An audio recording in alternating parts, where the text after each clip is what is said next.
Hello दोस्तों, आपका स्वागत है। आज मैं आपको बताऊंगा विंड एनर्जी को इलेक्ट्रिकल एनर्जी में कैसे कन्वर्ट किया जाता है। तो विंड एनर्जी को इलेक्ट्रिकल एनर्जी में कन्वर्ट करने के लिए सबसे पहले हमें विंड टरबाइन की रिक्वायरमेंट होती है। तो आइए हम सीखते हैं कि विंड टरबाइन जो है विंड एनर्जी को इलेक्ट्रिकल एनर्जी में कैसे कन्वर्ट करती है। तो विंड टरबाइन होती क्या है? विंड टरबाइन एक ऐसा स्ट्रक्चर होता है, आपने देखा होगा, इसमें 3 ब्लेड्स होती हैं और एक इसमें जो होता है टॉवर होता है। ये पोर्शन होता है, इसको हम टॉवर बोलते हैं। टावर के ऊपर इसमें एक रोटर लगा होता है, जो बीच में जिसके ऊपर ब्लेड्स लगी होती हैं, इसको हम रोटर बोलते हैं। और ये हमारे पास ब्लेड्स होती हैं, ठीक है।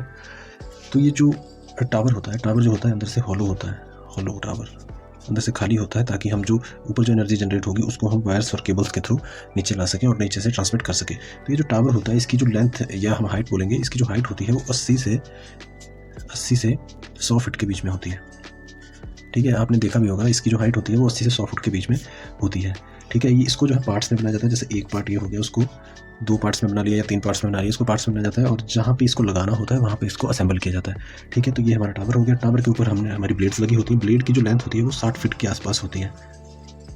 60 फीट तक इसकी जो लेंथ होगी वो 60 फीट तक हो सकती है। इनको जो लगाया जाता है वो रोटर के ऊपर लगाया जाता है। रोटर जो होता है, रोटर एक हब होता है, हब इसके ऊपर जो है ये ब्लेड माउंट की जाती हैं। अब इसके पीछे का जो पार्ट होता है, आपने अक्सर देखा होगा, यहाँ पे एक बॉक्स जैसा पार्ट होता है जिसको नैकल कहा जाता है, नैकल कहा जाता है। इसके अंदर जनरेटर, गियर बॉक्स और ब्रेकिंग सिस्टम जो है इस पूरी मशीन का लगा होता है, ठीक है। तो टावर हो गया, टावर के बाद ब्लेड्स हो गई, ब्लेड के बाद हब हो गया जिसके ऊपर ब्लेड्स जो है वो लगी होती हैं। अब इसके बाद नैकल की बारी होती है। तो नैकल के अंदर क्या होता है, ये जो बॉक्स नुमा शेप होती है इसको हम नैकल बोलते हैं। नैकल के अंदर जो होता है, इसका अगर मैं स्ट्रक्चर बनाऊँ, ये हमारे पास ब्लेड हो गई,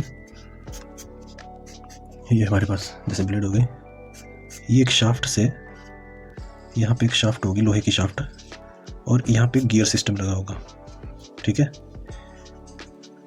गियर सिस्टम। फिर यहाँ पे एक और शाफ्ट होगी, यहाँ पे ब्रेकिंग सिस्टम होगी, इसकी ब्रेक्स जिसको हम बोलेंगे, ब्रेक्स, ओके। फिर से शाफ्ट, और यहाँ पे हमारे पास क्या होगा, एक, यहाँ पे हमारे पास एक जनरेटर होगा, ठीक है। तो होता क्या है कि ये जो ब्लेड्स होती हैं, जैसे हवा चलती है तो ये हवा के कारण घूमती हैं। अब ये घूमेंगी तो आगे हमें गियर सिस्टम की रिक्वायरमेंट पड़ती है, क्योंकि इस ब्लेड की जो आरपीएम होती है वो बहुत ही कम होती है। अब इस ब्लेड के लिए हमें गियरिंग सिस्टम क्यों रिक्वायर्ड है? क्योंकि गियरिंग सिस्टम क्या करता है, इस ब्लेड की लो आरपीएम को जो है हाई आरपीएम में कन्वर्ट कर देता है। जैसे इसकी आरपीएम अगर मैं आपको बताऊँ तो 1:90 की आरपीएम होगी, ठीक है। इसका क्या मतलब है कि अगर ये रोटर आपका एक रोटेशन लेगा तो गियरिंग सिस्टम जो है वो 90 रोटेशन में उसको कन्वर्ट करके जनरेटर को भेजेगा, जिससे जो है आपकी इलेक्ट्रिसिटी जनरेट होगी, ठीक है। तो स्पीड घटाना बढ़ाना आप समझ गए। अब ये जो स्पीड है ये घटती कम स्पीड होती है। तो स्पीड अगर कम होगी तो हमें जनरेटर के लिए हाई स्पीड चाहिए, उसके लिए हमें जो है गियरिंग सिस्टम लगाना होता है। कई बार क्या होता है कि हवा बहुत ही तेज़ होती है। अब तेज़ हवा जब चलती है तो जो ब्लेड्स हैं वो बहुत ही हाई स्पीड में रोटेट करने लग जाती हैं, जिससे क्या होता है कि हमें ब्रेकिंग की ज़रूरत पड़ती है। इसलिए हमने बीच में ब्रेकिंग सिस्टम भी रखा होता है। तो ये ब्रेकिंग सिस्टम, गियर सिस्टम और जनरेटर ये आपके नैकल के अंदर लगे होते हैं, ठीक है। अब ये तो बात हो गई इसकी। अब जैसे हवा की डायरेक्शन चेंज होती है तो उसके लिए क्या होता है, उसके लिए जैसे ये हमारा सिस्टम है, ये हमारे विंड टरबाइन की ब्लेड्स हैं।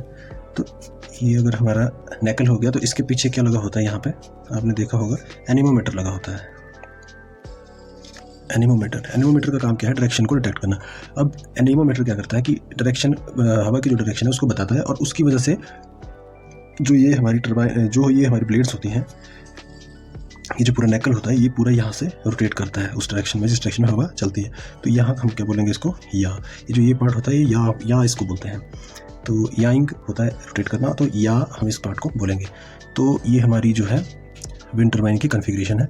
अब आप समझ गए होंगे कि एनर्जी जो है विंड टरबाइन के थ्रू कैसे जनरेट होती है, और विंड टरबाइन विंड एनर्जी को इलेक्ट्रिकल एनर्जी में कैसे कन्वर्ट करती है। तो ये एक साधारण सा टॉपिक था, होप आपको समझ आया होगा। अगर किसी के कोई क्वेश्चन होंगे तो आप नीचे कमेंट्स में लिख सकते हैं। Thank you.